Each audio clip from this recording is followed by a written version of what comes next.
So, what are we doing here? Some disclaimers. First and foremost, I am not a chef. I do not claim to be a chef. But I have a tremendous love for one, cooking, two, or rather one, performing, two, cooking, and three is sharing lots of love. And this is about sharing love. I think one of the greatest tragedies beset on us in modern times is that people don't cook. They don't invite you to their homes to share a meal. Everybody wants to go out to a restaurant. Now granted, you can get a great meal in a restaurant, but most of the time, So, I think the greatest thing in the world is to have people over to your home where you sit down at a table and you share love. You're not sharing a meal, you're sharing love. It has nothing to do with the meal. The meal is besides the point. Hopefully, watching these things that I'm going to make for you, you're going to learn how to make great meals. But it's about sharing love. My mother taught me this when we were very, very poor growing up. Our doors were always open, people were always coming in, and if we had a slice of bread, she'd smear that butter on that bread like it was no tomorrow, and people were happy. So, many things are going to happen because of COVID. Many people are going to die. Things are going to change. You're going to change. But let's focus on the positive things. One positive thing is you're stuck at home. What are you going to do? Learn how to cook. There are hundreds of online classes where you can learn how to make these amazing dishes. Learn how to use a knife. They're so simple. We still rolling? So when this thing ends, you can become one of the few people in your circle that invites friends over to share a meal, where you can sit, talk shit all night long, at your own pace, the music of your choice. No waiters or waitresses coming saying, you haven't even tasted the meal yet. Is it to your liking? Isn't it amazing? Or, I mean, I get it, they're working for their tips, but when you're at your home, you get to do it your way, your music, your pacing. So, let the change begin now. So, what do we have here?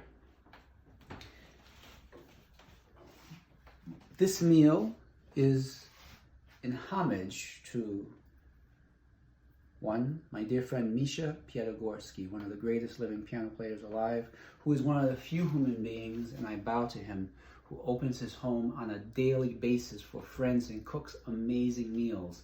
As I said, he's a genius piano player and composer. He teaches how to cook. Reach out to him. I have to ask his permission first, but I'm going to give you his number and his email address. Actually, his email address, okay. Misha Music. I don't remember the rest of it. But he's your guy to go to learn how to cook with love, because that's what he teaches, with love. But this meal today is in homage to the Italians who are suffering, who are dying with this COVID. We're catching up if we haven't surpassed them yet, and I'm sure when we do, someone in the world will pay homage to the United States and prepare burger and fries. But today, we're making a skillet lasagna rustica. What makes it rustica? Just throw in whatever you have in your pantry. There's nothing special about it. Just go for it. So, as you notice, I have everything laid out here. For those of you who don't know, I'm an emergency physician, and I learned this 30 years ago. Before doing a procedure, whether it's a simple laceration or putting in a chest tube, I have everything laid out in front of me. I have my garbage right next to me so I can dump everything as I go along. So everything is neat, everything is organized, and I'm not scrambling at the last minute to find ingredients. So everything is laid out. I have my pappardelle pasta here, and we're very fortunate to live in New York City, despite the fact that COVID is hitting us really hard, because we can get fresh pasta, not that dry stuff, which is fine in a pinch. But supermarkets still stock, we can get fresh pasta. Some really delicious hot Italian sausage mixed with sweet sausage. For vegetarians, seitan. Seitan you can get almost anywhere. If you have a gluten allergy, you are out of luck because it's made of gluten. But it's an amazing wheat protein that takes on the taste of whatever you put it in. So if you put it in this dish, it becomes Italian sausage and merguez, which we have here. So, seitan for vegetarians. I have some lovely shiitake and portobello mushrooms, some lovely fresh organic zucchini. Again, this is an Italian meal, so I have lots of garlic and onions. And I'm using canned tomato sauce. I started using canned tomato sauce maybe about a year ago. Of course, you have to just Google best canned tomato sauces and you will come up with a few. One of them is Di Napoli. Di Napoli, which I'm using here, is considered one of the best. It's whole peeled, and you can get organic, different ones also. The taste is amazing, rather than trying to get fresh, great tomatoes, so on and so forth. And what am I drinking? This is a Maker's Mark Manhattan with a dash, just a dash, of Grand Marnier. Misha taught me how to do this. The secret to any drink that has vermouth is getting a great vermouth. So, Giuseppe Carpano. Great vermouth. It makes the drink. All right, let's get started. It doesn't really take a lot to make amazing meals. You don't need an amazing kitchen. What you do need is a great knife. Now, you're not going to believe this. You've all seen Kill Bill. This is made by Hitoro Hanzo. It's not his real name, but I promised him that I would not reveal his name. So in all places, Goa, India. I was in Goa, India in 2004, where I also met my dear friend Sasan. And I met this Japanese guy on the beach. And we were talking about movies, and I said, Hitoro Hanzo. And he says, you want to meet him? And I said, sure. We tracked this guy down, and he made this knife just for me. So you need a great knife. You're not going to get this one. But Zabar's right now is offering a great sale. I don't work for Zabar's. Great sale on amazing kitchen knives. You will not find this one. Obviously, go there with your mask, your gloves, disinfectant. These are worth dying for. You need a great knife. You need a great pot. This is a Swiss diamond. Just got it at Zabar's. So here we go. Have my fire going. Have some organic. Almost everything that I use is organic. I'm a believer in organic food, organic produce, shopping locally, so on and so forth. The body is the temple of the Lord. Think about what you're putting in it. Shit in, shit out. Get the best products that are healthy. So, olive oil. And the first thing we're going to do is cook the sausage, the Italian and the merguez. While that's heating up, a lot of people, I'm an emergency physician, a lot of people are asking me, well, what do I think about this COVID business? Well, it's the real deal. We are soon to be confronted with our master. Things are going to get really bad. A lot of people are going to die. I'm seeing a lot of sick people in the emergency department, and all the stories are true. Take care of yourself, stay home, quarantine. This is not a joke. I was working 2 nights ago, and the highlight of my evening, it's sad, but this is a highlight. I was taking care of a 102-year-old woman, severely demented. She was do not resuscitate, do not intubate, and She likely had COVID. She had respiratory distress. She has a fever. She was hypoxic. The classic signs of COVID from a nursing home. Her 75-year-old daughter is on the phone with me saying, "Doctor, is she going to die? Is this a terminal event?" Now, I had spent a lot of time with her. Why? Even though the ER was crazy, because we all have mothers, and if my mother was sick, I would hope that some emergency physician would take the time and answer all my ridiculous questions. So I spent a lot of time with her. She was very appreciative, and so she asked me that, "Bomb, is she gonna die? Is this terminal?" And I said, "With all due respect, madam, you want to hear that snap, crackle, and pop that Gordon Ramsay talks about? Otherwise, you're boiling your food, not sauteing." So I told her, "With all due respect, ma'am, for your dear mother, farting may be a terminal event. At 102, anything you do is terminal. Every day is a terminal event waiting to happen." So I told her she should come in.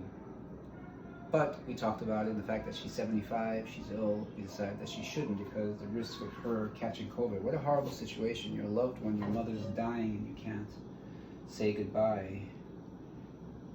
Another example of changes that are happening. I think this is a moment where we need to think about, really think about who we are, where we're going, where we've been. It's a time for change. The world obviously is changing. It's not going to go back. Things are going to be very different. So it starts by looking inside, looking deep inside yourself. That's where all the action is. The outside world is an illusion. It's a gimmick. It's a trick. It's flashy, bright lights, sirens, pretty.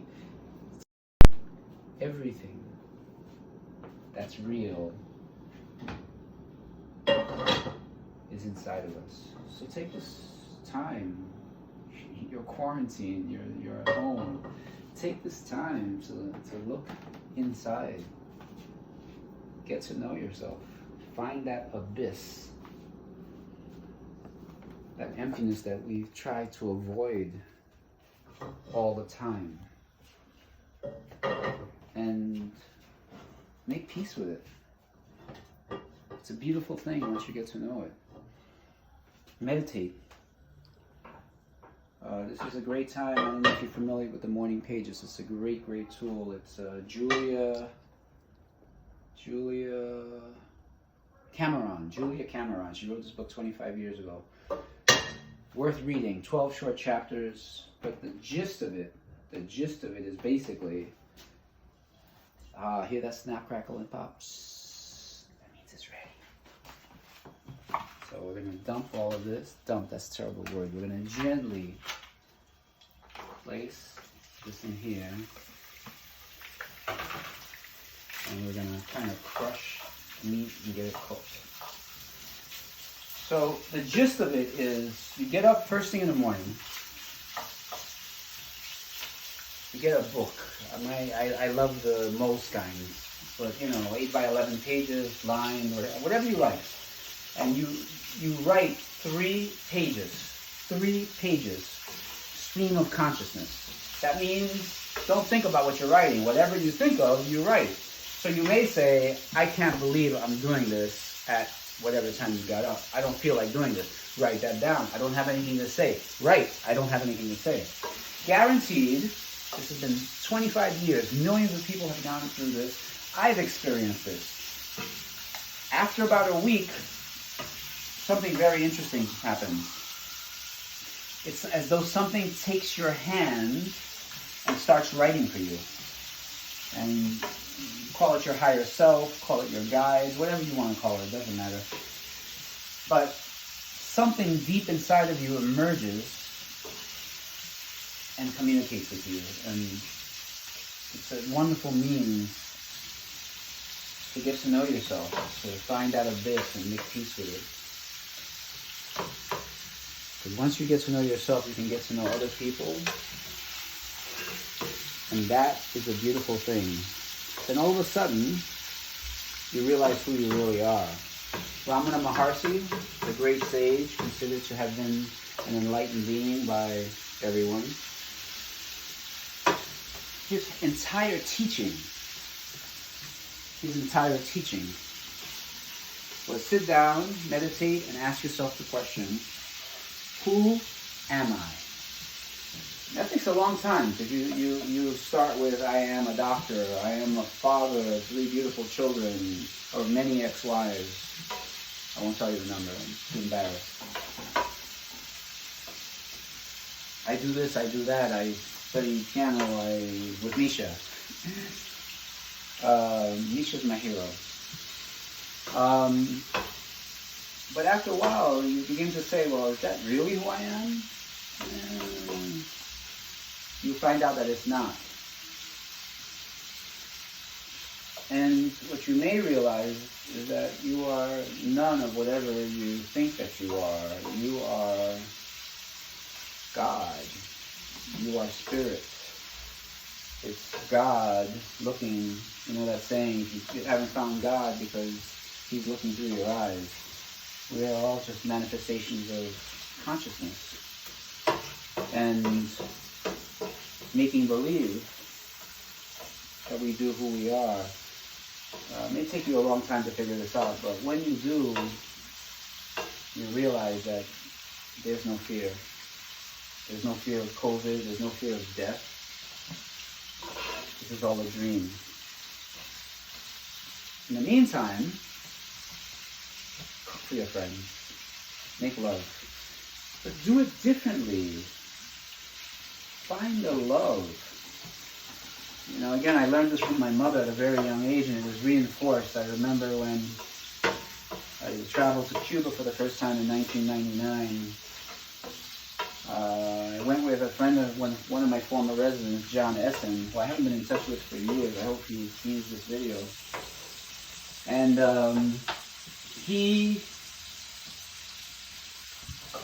his father-in-law was the ambassador to Holland. He's from Curacao, stationed in Cuba. So it was a wonderful wonderful to have that inside perspective. What I'm doing now is I'm taking the meat, I'm putting it aside, saving the oil. I want the oil for what's to come next.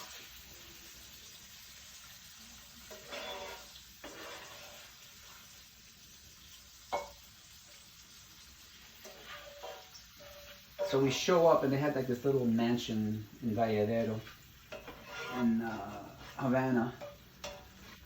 And Cruz was this guy, probably in his 60s, who was a manservant. I had no idea what a manservant was, but he kind of did everything. So for instance, he picked us up at the airport, took our bags, he was the chef, he did everything. And he asked us, it was 11 o'clock in the morning, would we like a drink? And I said, sure, some water. And he looked at me and said, hombre, would you like a drink? And so I'm thinking like fruit juice or something like that. And he says, hombre, would you like a drink? So I said, sure, what are you offering? Next, hold that thought. I'm going to put the onions, I'm going to saute the onions until they're bland, until they're kind of clear.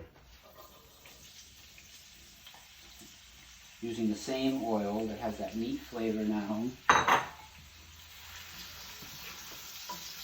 So it was 11 o'clock now, and you know, he said he would love to make us mojitos, my lovely ex-wife and children. And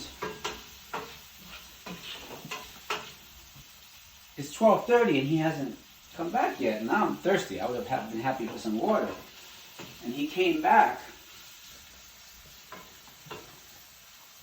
with the most amazing mojitos that I'd ever had in my entire life. And we repeated this ritual for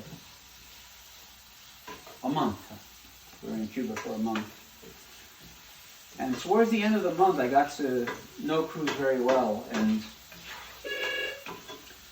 one of the things that he never leave a spoon in the pot. One of the things that he taught me was putting love in whatever you do.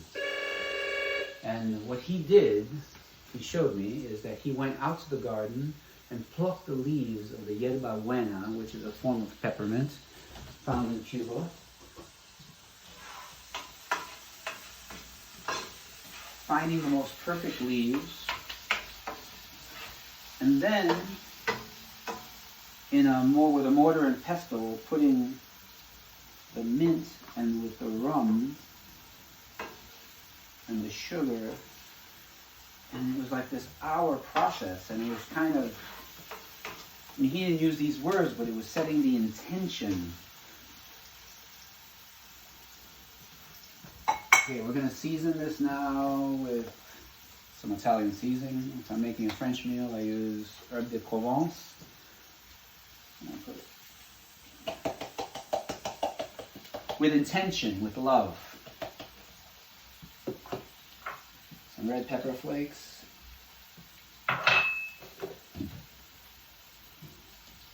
Cayenne pepper. You need love and you need cayenne pepper in all your dishes. Don't let anybody tell you otherwise. Okay.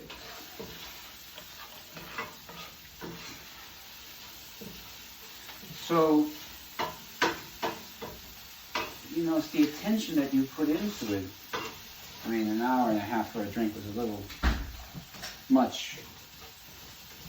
I would have settled for a beer while he was making that, but it's about love. And if you put that into your meals, you will be happy because what you give to the universe somehow or another manages to come back to you. And you can, in your circle of friends, start the tradition of having, next we're going to put in the peppers. Now I'm sure there's going to be some wise-ass chef out there who's going to say, that's not the way you do it. And I'm going to say, you're probably right. Come over and we'll cook together. Show me. But for right now, this is the way we're going to do it. Nothing is wasted. We have some red peppers. It's all about the colors, right? We're going to have the pasta, which is a plain color, the onions, which is going to dissolve into this thing. I was looking for yellow peppers, but we didn't have any. So we're going to do this. Look at that color.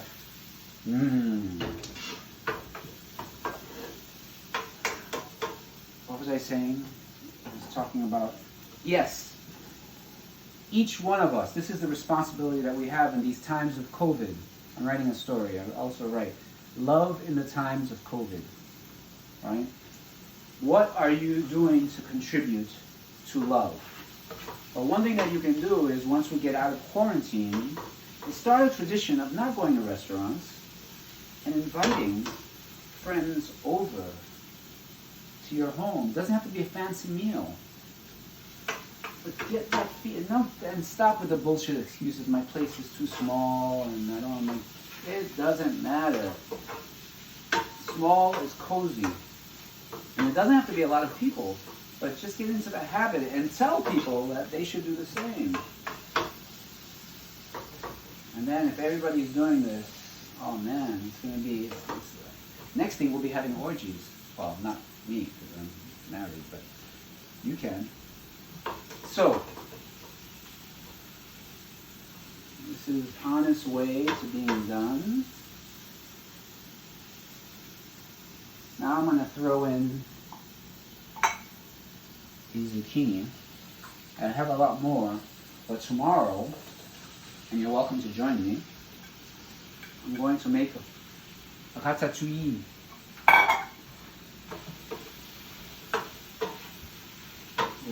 zucchini. Lots and lots of goodness. We're also going to make crepes.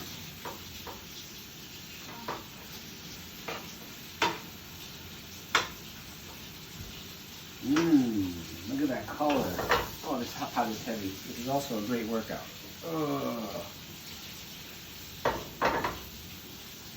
Man, this is taking shape. The nice thing about skillet lasagna is you don't have to deal with ovens, and you basically take this, and once we get the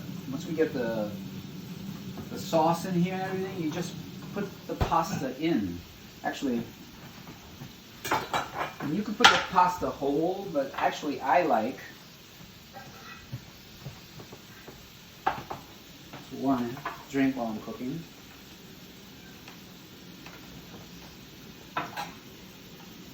What I like to do is to actually chop it, not small, and then, you know, it's not pappardelle anymore. Just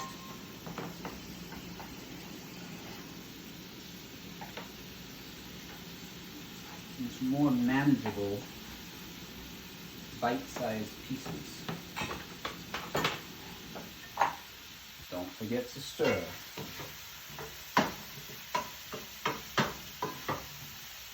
Skillet pasta. Okay, so we're making good progress here. I think we need to add some salt. You absolutely must get sea salt, real sea salt, rock salt. You can also get this ground, but none of this processed stuff. It's not good for you. There's a great movie. It's called Dog Day Afternoon. Sidney Lumet. If you're a film buff, you would know this film. If not, have to go see it. Everybody's seen Saturday Night Fever, right?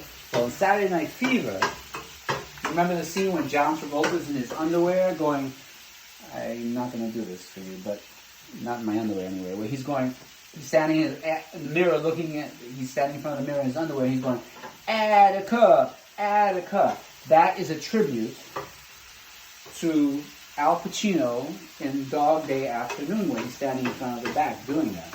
It's a brilliant film, but the scene that sticks out in my mind after all these years,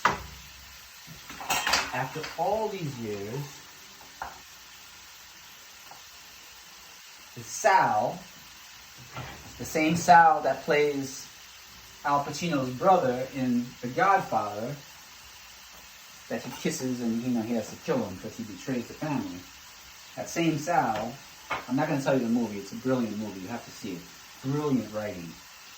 But there's a wonderful line in there where he's a really weird guy, where they're eating pizza and smoking, and one of it's a hostage thing. Like him and Al Pacino are holding people hostage in this bank robbery thing. Okay, hold that thought. Now I'm not gonna put in all the mushrooms because tomorrow I'm making for breakfast this amazing dish. Join me.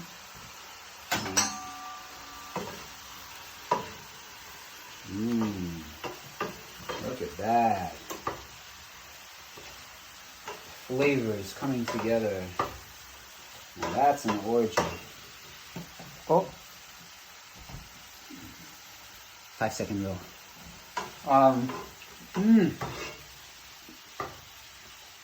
Now, you taste it now, maybe a little salty, a little spicy. But remember, we're going to add the pasta, we're going to add the sauce. Now, the thing with these canned tomato sauces or the pastas, like, you know, I love Rayo's pasta sauce, is that you have to, like, dress them. You can't, you know, they're fine the way they are, but you have to add seasoning. You have to, come on, look at that. Now, this by itself, just right now, can be served on top of whatever grain you prefer, quinoa, farro. What do you call that? Oh, couscous. Right? This is a meal right here. You can just stop right here. you know, and that's it. So now what we're gonna do is we're gonna add back our Italian sausage and merguez sausage, the mixture of the French and Italian. In the 13th century, there's this historian, this amazing historian, who wrote a book. And in the preface of his book, he's writing the history of Europe. And when he's talking about France, and he says, if you could take all the French out of France and bring the Italians, it would be paradise. It would be the greatest place in the world. So we're mixing the French and the Italians. And what do you get? Lots of Corona. So, a lot of delicious flavors, and I was telling you the story about, what was the story? Sidney Lumet. So there's this scene, right, they offer him, you know, a cigarette, and maybe it was a pizza, and he says something to the effect of,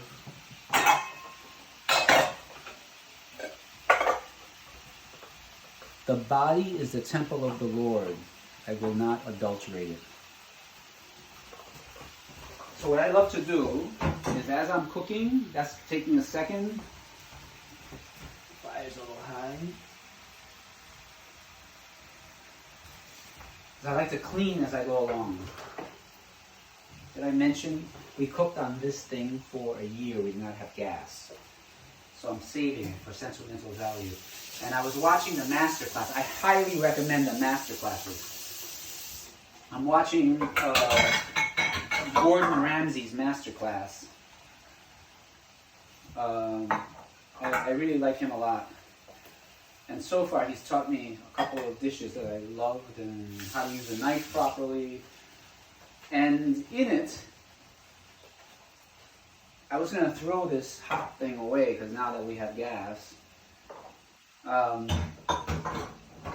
he mentioned that when he was first starting out, he was so poor that all he had was one of these things. So in his fancy modern kitchen that he has in his home right now, he actually has that set up. And I thought that was so cool. So I'm going to keep mine also for sentimental value. I don't think I'll ever become a famous chef, but I think it's a pretty good story. So,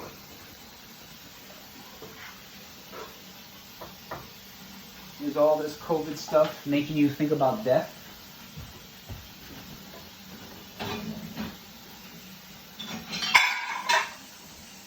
Well, it should,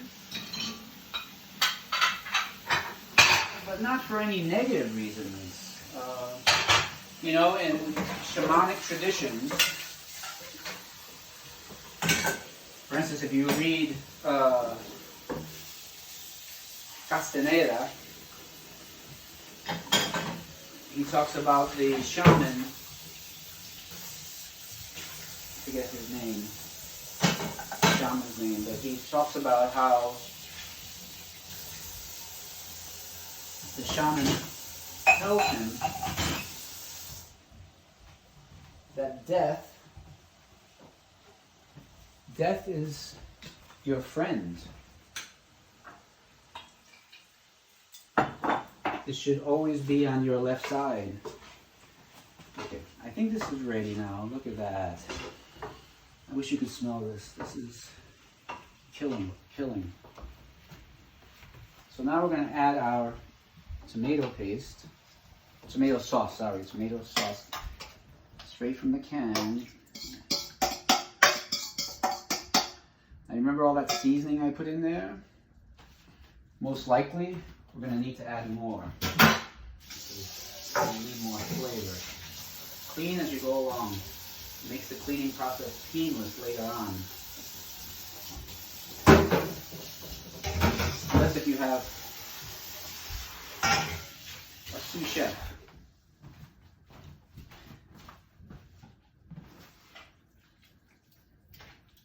Yeah, so he used to say that death is your friend because it's only through the idea of death, that you can truly be alive, that you can truly know who you are. Other shamans have said, you know, the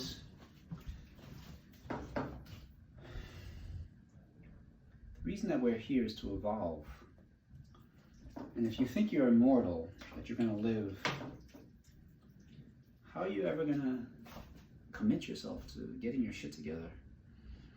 Death, you know, I'm 50, I'll be 59. I remember when I was 18 years old, it was like yesterday. I remember my beautiful children in my hands. My oldest is 25 now. Where did those 25 years go? It goes by so quickly. So I can imagine myself at the age of 98 in some intensive care unit or a nursing home with some nurse that probably doesn't give a shit about me, who's yanking on my Foley catheter, you know, cleaning my fetid decubitus ulcers.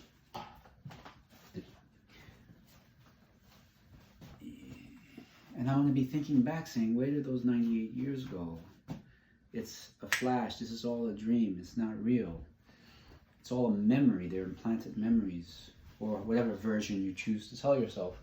But live life meaningfully. And the beautiful thing about this COVID pandemic, it's giving us the opportunity to think about our own mortality. So if you knew that you were going to die, take a look at this.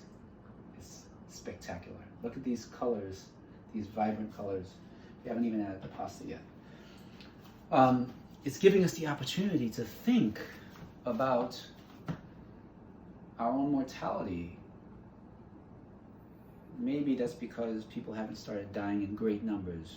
So when our loved ones, when friends start to die because of this COVID, it's going to really make us think, am I next? So if you knew that you were going to die in a week, how would you choose to live your life? This is, by the way, nothing original. Nothing that I'm saying is original. The only thing that's original is I'm saying it while making this lovely Italian dish.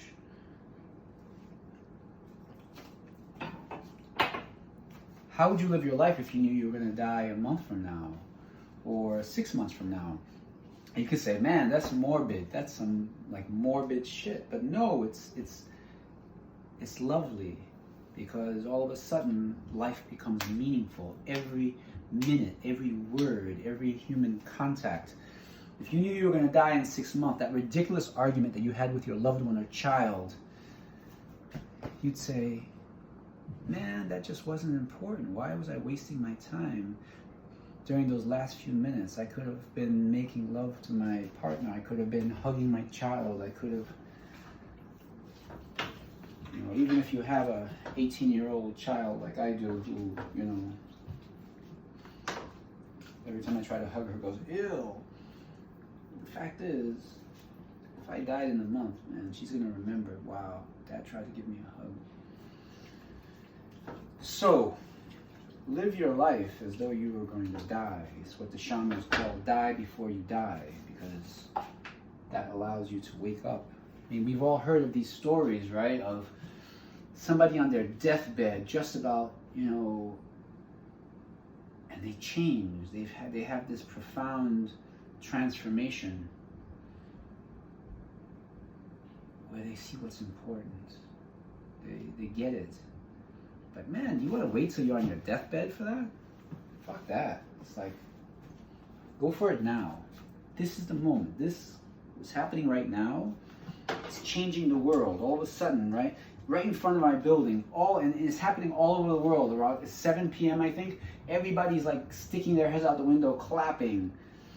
That's beautiful, man. That's powerful. Right? You're going to think about your relationships. Do you want to waste your time with people who don't make you happy? People who are negative? No.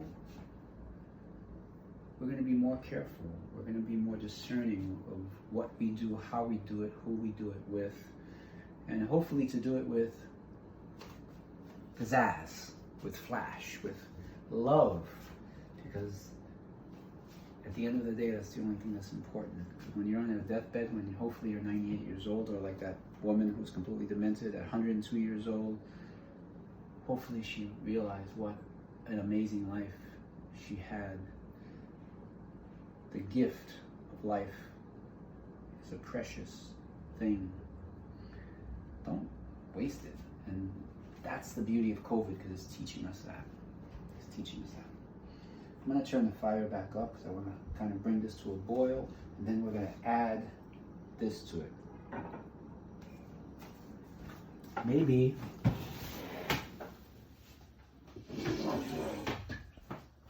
throw on the lid. And while that's happening, we're going to move on, because after this, we're going to make crepes. But like from scratch. And in order to do that, we have to make almond milk. It's such an easy thing. Don't buy almond milk. Certainly don't drink dairy, regular milk. It's not good for you. I have a Vitamix. Any powerful blender is okay. You need something with a powerful motor. Vitamix happens to have one. And it's so simple. I've taken organic, raw almonds, and I've soaked them for 8 hours. I drain, rinse again. It's really so simple. The only thing you keep track of in the beginning, the only thing that you need to keep track of is more or less how much almonds you use. You use a small handful. Think of a liter, right? You're gonna make a liter. I want to taste this.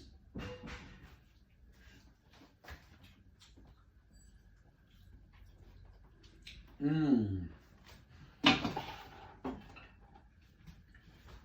wish you guys were here. You would love this.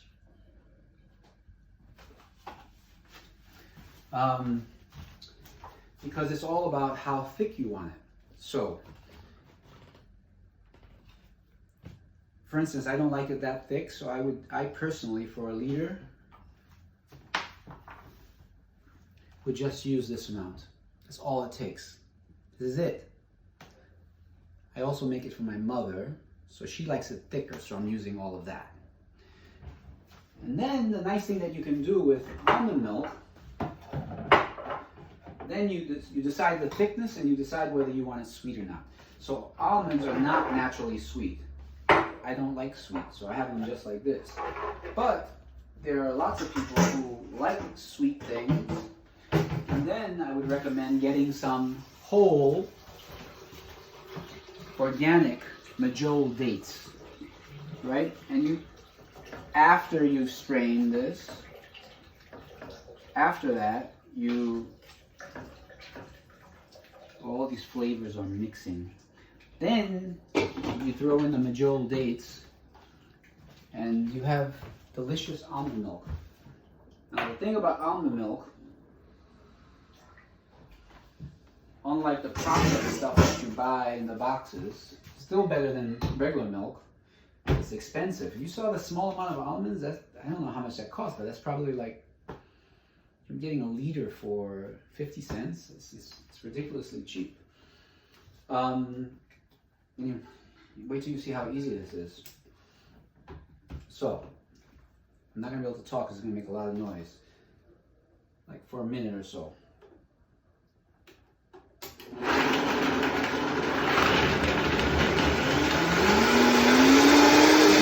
Turn it off for a second. So, I blended this for about 2-3 minutes.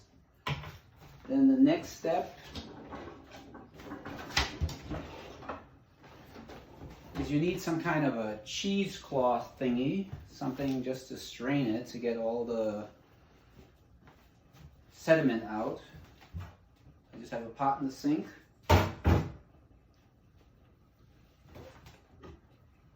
And then I just pour it in. How simple could that be? cheaper, it's healthier, and you are treating your body like it's the temple of the Lord. By the way, I'm not religious, I just like that phrase. And then all I'm doing is I'm just squeezing it out.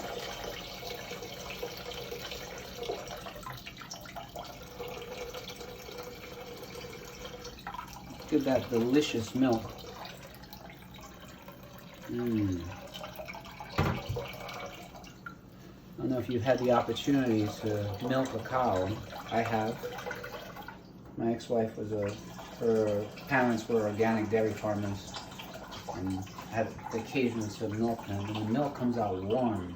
It's just like this, because when you put it in the blender, it comes out warm. It reminds me of fresh cow's milk, which is actually healthy, unlike the stuff that you're getting.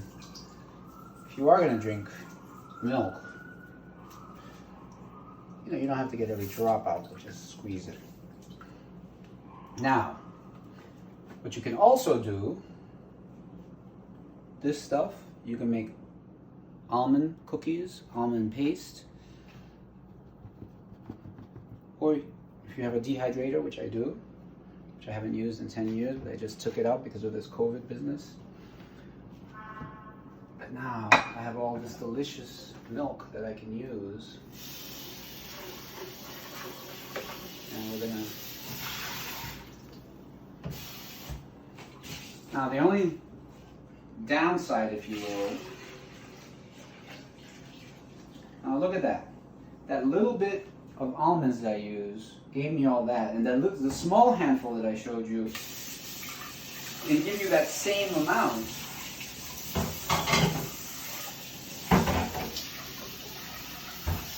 It'll just be thinner. But again, my mother and daughter like it thicker.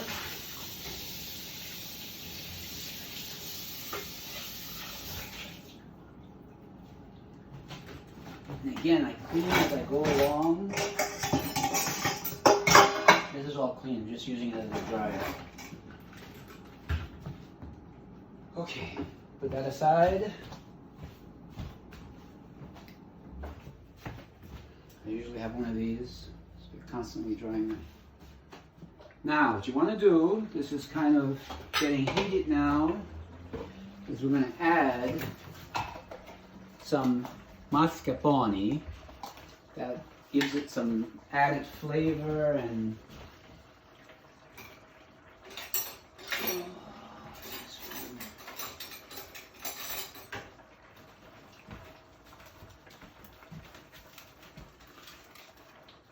a little hard, so we're going to let that melt in there.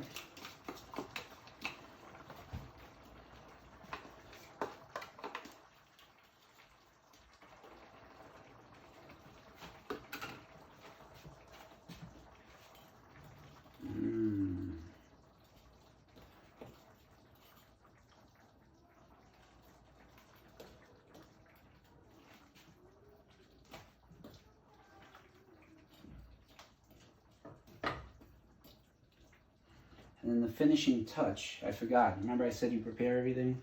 I forgot to do this. Actually, why don't we do it now? Do we have mozzarella? I hope we have mozzarella. Yes, we do. Fresh mozzarella.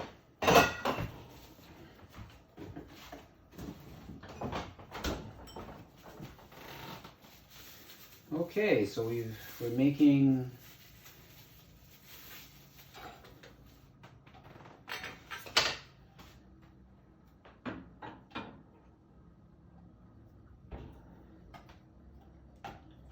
skillet lasagna rustica. I showed you how to make organic almond milk, which was so easy and so delicious.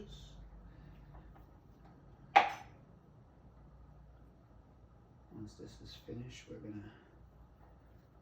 this is gonna be the top of the lasagna.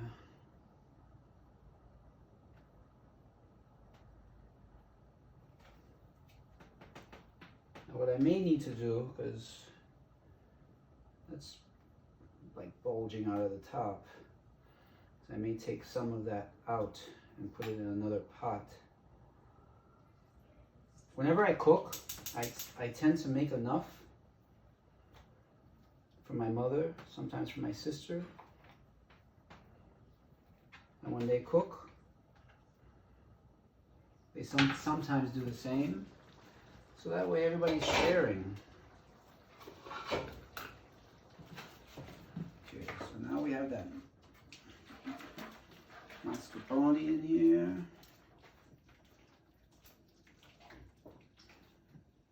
Also use sour cream, I guess.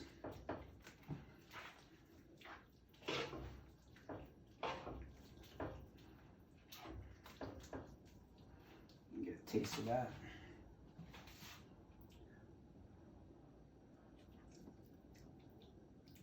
This is to die for. I really wish you were here. Okay. Next, I think we're ready to add, well, we're going to take some out because this is going to make a mess if we try to put it all together here. So I'm just going to get a big spoon or maybe a ladle.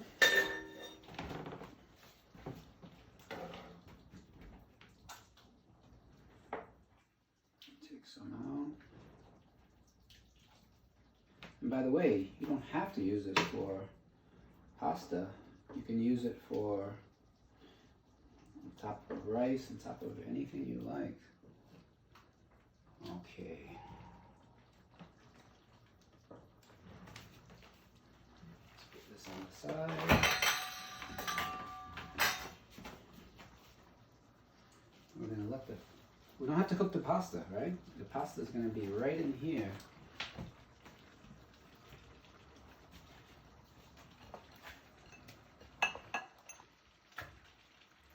But you have to use the fresh pasta. And you can use any kind of pasta. We like the pappardelle. I mean, a purist for skillet pasta, skillet lasagna would say you should use the lasagna sheets. But why be a purist when you know that you might die of COVID tomorrow? This is about love, sharing, enjoyment, and decadence. Oh, look at that, look at that.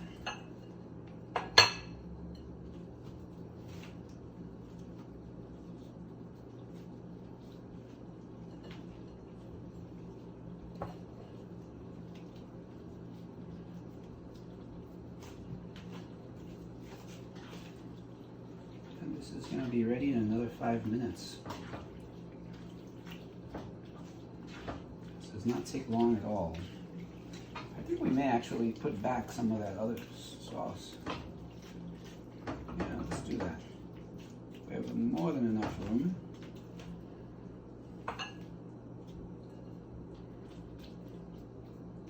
Yep, we're going to put this sauce back in. It's burnt my finger. Ouch, ouch. Okay. And then I'm going to delicately lay the mozzarella. Now, the reality is, to be perfectly honest, I forgot to buy mozzarella. Unfortunately, I had some in the fridge because otherwise it would have been a tragedy. But a few more slices would have been nice, but this is going to melt perfectly. So we're going to cover this up and let it cook for another 5 minutes, and we are going to have our pasta rustica. Now if you notice, after all this cooking, I don't have a big mess here. I lost my wine somewhere along the way, but what I'm going to do now is we're going to clean. We're going to recycle, clean. These onions are for tomorrow. I'm going to show you an amazing Gordon Ramsay showed in his masterclass how to make delicious, what he calls elevated scrambled eggs. Now, everybody knows how to make a scrambled egg, right? But the way he made that thing was amazing. In his recipe, he calls for sea urchin. Man, I have to rent a car to go to work. The hospital rents it for me. So I was returning the car, so we went all over the city yesterday. We went to Zabar's, we went to Cinderella, we went to Fairway, and could not find sea urchin anywhere. The only place that carries it is Cinderella, but they had run out. But while we were at Fairway, let me show you this. What we did get, and again, my dear friend Misha turned me on to this. This is balsamic vinegar, super premium. You have never had balsamic vinegar until you taste this.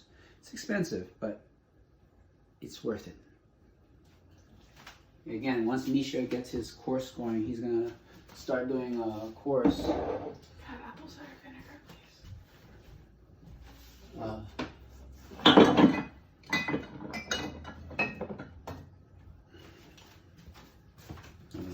I'm gonna have his information for you. I would highly recommend, because that man missed his calling. As great as a jazz pianist as he is, and composer, he's an amazing cook. Now, see all this boiling going on? It's a little too much, so I'm going to turn this down a little bit. Actually, what I'm going to do is take it off the fire now. Oh, this is heavy. And just let it melt. Let it do its thing. Let those flavors melt into each other while I clean it. So, I hope this was as fun for you as it was for me. If I'm in the mood, may do this again. You are always welcome to Chez, Lanoix. And hopefully, one day when quarantine is over, we'll have you over for dinner sometime. So I'm gonna sign off, and then, but before I do, I want you to just take a look at this as this is melting. Can you imagine what that tastes like right now? And what did it take? It took, I mean, I was talking so damn much, but this takes, you know, half an hour to make, and you have this amazing dish that you can share with friends that costs you nothing, didn't require a lot of effort. Yes, a lot of love, but you know, as you get used, at first you're gonna find it draining to give so much love. I'm just warning you. You feel spent after you've, you know, given so much love, but that's because you're not used to it. You're just not used to it. But after you get into it, something happens. You start. It self-replenishes. You become filled. So when you give out, whatever the value is, 1, you give back 10. So your energy will increase. Your love of mankind, your love of your friends. You'll be so energized by this that you're gonna want to give more and more, and you'll wonder why you haven't done it before. And then you'll start talking to your friends, right? You're going to start telling them, hey, you need to do this. Check it out. Don't forget the morning pages. I was just rambling on and on, but I think that's something that you should look into. Look inside. Think of, ask that question, who am I? Are you all this bullshit? Because you will find that it's bullshit that you thought you were. No, you're not. I can guarantee you that. Most importantly, be happy. Make love. Ciao. Arrivederci.